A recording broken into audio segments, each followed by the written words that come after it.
Welcome to a new week and greetings from Liverpool. This week I'm heading back to Germany transporting auctioned cars. The week starts with 56% battery and a range of 98 miles. I now have to drive to Peterborough and will stop at Ionity on the way. Tomorrow morning I'll be loading and then it's off to the ferry. Charging infrastructure in the UK is a bit of a challenge. Along the highways there are enough charging stations, but they're very expensive. And off the highway there's practically no HPC infrastructure at all. In all of Liverpool, there were maybe 3 150 kilowatt chargers, and those were only suitable for passenger cars. On the other hand, the country is small enough that if you can charge at a depot, it's not an issue. But back in Germany, even in smaller towns like Leer, we have multiple fast chargers. The charging infrastructure in Germany is definitely ahead and a lot cheaper than here. But you won't know that as a German unless you visit the UK with an electric car. And in the UK, you also see lots of trucks taller than 4 meters. Some even have an additional aero fairing up front. Many height restrictions aren't set at 4 meters but at 4.6 meters. I'm now in Stafford at an Ionity station. There's already a queue here, and a Polestar driver didn't realize I was queuing too. I had to maneuver in with millimeter precision, and even had to rearrange the charging cable a bit, otherwise the angle would have been way too tight. Don't worry Ionity, I'll fix it afterward and put everything back where it belongs. But at 43 pence with the subscription, it's a lot cheaper here. Unfortunately, I'm not getting the full charging power. But that is probably because every charger is occupied. But I'm happy the charging is working. Back there is a payment terminal where you can pay by credit card. I guess it's probably a new legal requirement to have that option, so they just placed it as an afterthought. But hey, it works. You just have to find it first. Right now I'm driving on the M6 north of Birmingham heading east. And apparently trucks have their own toll station. There's a sign that says wide loads keep left. And luckily there's a truck ahead of me that I can follow. That always helps for orientation.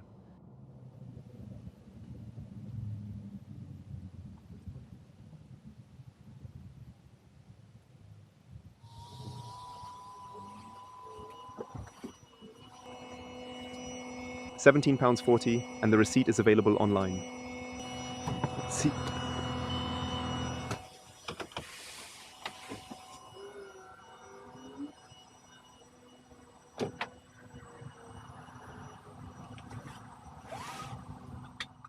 I arrived in Peterborough and I'm heading to the charging station now. One interesting thing here is that every truck has to reverse into the spots, so you have to back in, which definitely comes with a bit of risk, compared to just driving in and out forwards like it's common in Germany. I just met Oscar. He's driving that Ford e-Transit over there. He told me that when he comes really early in the morning, it's all pretty relaxed. But on a Sunday like today, it gets crowded and having to wait really annoys him, which I totally get. That's just something that's going to happen now and then. Too many vehicles and not enough chargers. It's kind of unavoidable. So the big question is, how do you manage a proper queuing system? Or maybe you just have to build way more charging stations everywhere. I asked him where he usually charges, and he said there are some charge points just up the road run by a local provider. There he pays £1 per kilowatt hour, whereas here it's only 43 pence. It's surprising that Ionity has such good prices, while most other providers in the UK are pretty expensive. I'm going to finish this charging session and probably do one more quick top-up tomorrow before I leave the country. And here is the big shock. It's time to pay for parking. You do that here through one of those terminals. I was here for 15 hours and it's £33. Not exactly cheap, but I already knew it was going to be expensive here. Now it's getting really wild, because I got 2 cars on my trailer. My original trip got postponed, so now I'm transporting the Audi and Mercedes instead. It's always been a dream of mine to transport cars since I've got a bit of a thing for cars. I think one of them has water damage, but I don't know about the other one. Both are being exported to Germany. I don't have a car transporter, so I had to improvise. I've strapped them down with 4 ratchet straps. It actually works really well. The only rule to keep in mind is to secure the straps in a straight line, because otherwise the wheel might spin around. Now I just need to check the paperwork, and then it's back to the mainland.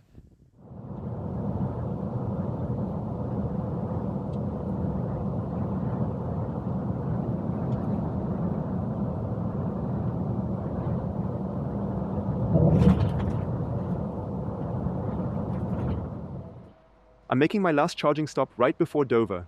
Here's another small Ionity charging station that's pretty busy. I got lucky because on the left are new Halo chargers with longer cables. Otherwise, I wouldn't have been able to fit in here. The stop at Ionity was perfect. Full charging power. I've charged up to over 80% now, and I can already see the sea. I'm in Dover, and I'm heading across to Calais by ferry.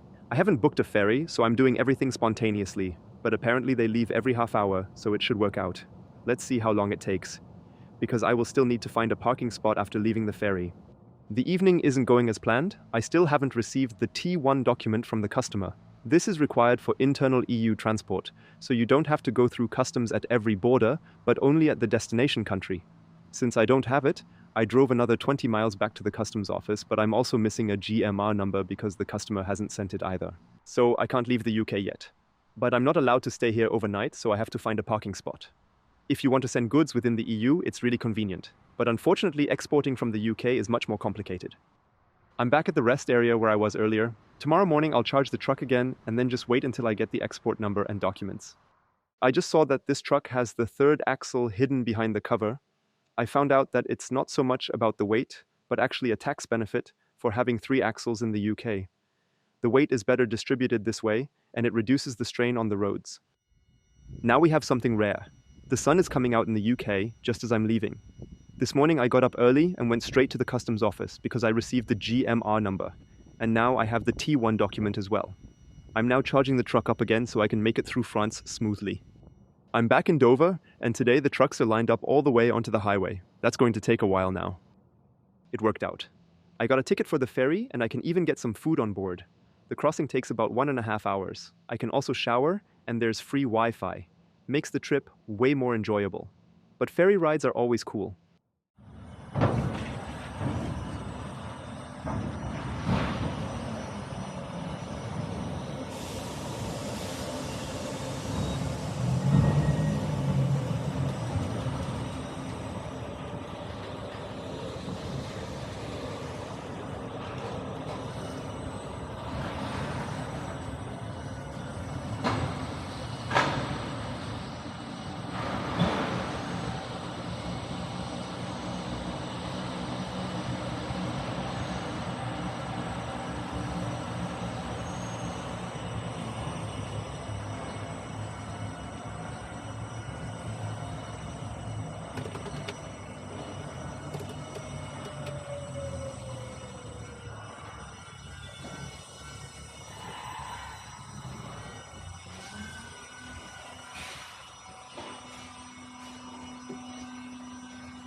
The crossing is done and we're in France. I found this screen on the ship that shows various license plates and tells you if you can just drive off or need to go through customs. And it looks like I'm all set. I can drive right out. I'm now in a different time zone, so it's actually 1 hour later, which I'm not too thrilled about since it makes finding a parking spot a bit trickier. My route is going through France towards Cologne. It's a 10-hour drive in total, and then I need to go to customs tomorrow and drop off the cars. I'll try to drive as far as I can today. It's now almost 7, and for tomorrow I have 662 kilometers and 8.5 hours of driving left, which fits perfectly in my 10-hour driving limit. I have 54% battery left, it's 4 degrees Celsius outside, and the plan is to climate control overnight and then fully charge in the morning while I get ready for the day. Good morning. Today is a long driving day, and I've decided to leave a bit earlier. It's 4 in the morning, and the truck is almost fully charged. The second charging stop is working perfectly at 329 kilowatts. Today is my lucky day with Ionity. The third charging session is running smoothly at 300 kilowatts. There are 4 Ionity chargers here, and an ENBW charger that isn't working. There's plenty of space, and I really like that there's no physical separation between the car and truck parking spaces. I wouldn't park at the charger overnight, but for a 45-minute break, it's perfect. Next stop, Cologne. Mission accomplished. Now we just have to play a bit of Tetris to get out of here. The Audi is parked here and the Mercedes has already been picked up. Both of them actually work, but had various damages that would have been too costly to repair. The owner bought them at an auction in the UK and they are now being dismantled for parts. They regularly buy vehicles in the UK and either have them shipped here or pick them up themselves. It's pretty interesting to see how these cars are being dismantled and reused. Now I'm heading to Bruggen, just before the Dutch border, where I'll pick up some goods to head back north. On the way there is this new huge Aral Pulse charging station in Mönchengladbach, and I'm going to check it out. This channel also exists so I can document my mistakes, so you don't have to repeat them and can learn from it. I went to this Aral Pulse charging station, and the problem is, I'm not allowed to park here. No parking on the left, no parking on the right, and I can't go further back either. And there's this huge charging park, lots of charging points, but no people and no cars. And I have to charge here on the corner because they build the roof just below truck height. Aral should know how to build good hybrid charging parks. They could have just left the last 4 stations without a roof. That way, vans, trucks, and transporters could have charged, but they had to extend the roof all the way out. This is the first and last time that I'm coming here. If you invest millions of euros in building a new charging park, why would you not create a hybrid park? You could make so much more money from just a few trucks that come by each day. And the roof was already damaged. Someone must have tried to charge here with a truck before. These are new 400 kilowatt chargers, but I'm only getting 300 kilowatts. If they can't handle 400 kilowatts, they shouldn't advertise it. The app says 400 kilowatts, it says 400 kilowatts on the charger, but it's not delivering them. And the only thing that could make this worse is charging at only 84 kilowatts. What's going on here? It could be because the load management system detected that this little ID3 plugged in and shut everything down as if the ID3 is going to charge at a megawatt. I was away for 2 or 3 minutes and checked out the lounge, and in the meantime the charger is still ramping up the charging speed. How can it be adjusting so slowly? The truck is now fully charged and will be loaded in the morning. Today I drove a total of 723 kilometers. I found a side street for the night because there are no truck stops or rest areas in this area. There's a big shopping center around the corner, so I'll walk over there and grab something for dinner. See you tomorrow. Good morning. While the last few days were relatively easy for the truck in terms of weight, it now has to work hard. It's fully loaded with roof tiles, and I'm heading to the North Sea. What's cool is that I'm parked under a streetlight, but the trailer roofs are semi-transparent, so the light shines through a bit, which made it way easier to work in the dark. I'm taking a short break now, and this is the Aral Pulse that I like. Maximum charging power, lots of space, no roofs, and no hiccups. I wanted to briefly talk again about the Citroën C6 conversion I was planning. A viewer reached out to me and explained that the 4-cylinder version of the C6 has electro-hydraulic power steering. This means it has a power pump that requires 12 volts. Meanwhile, the 6-cylinder version has a hydraulic power pump that is connected to the V-belt, so if you remove the engine, you would have to find a way to power the pump again. This would make the conversion much more complicated. Since I want to convert a C6 in dark green, it will probably be the 4-cylinder version in the exclusive trim. That one already had a head-up display and an active rear spoiler that rises at higher speeds, which was way ahead of its time for 2006. The C6 also had an active hood, where the hood would pop up using explosive capsules in the event of an accident. It pops up to create some distance, so pedestrians don't crash directly into the engine block, but instead are buffered. The ID7 can do this too, where it lifts the hood and can also lower it again. Anyway, now I'm heading back to the depot and then stop by the dog boarding place to check how Krümelix is doing. I've tilted my Iveco again because the guys in the workshop are working on something for the vehicle. It's getting a NATO socket, which is a 24-volt DC socket. I need this for the forklift, but also because I'll be doing a heavy haul on Monday, and I'll have a special low-bed trailer with steerable axles at the rear. This means I can steer them remotely, and they need power. That's why I need to make sure there's a connection to supply them with electricity.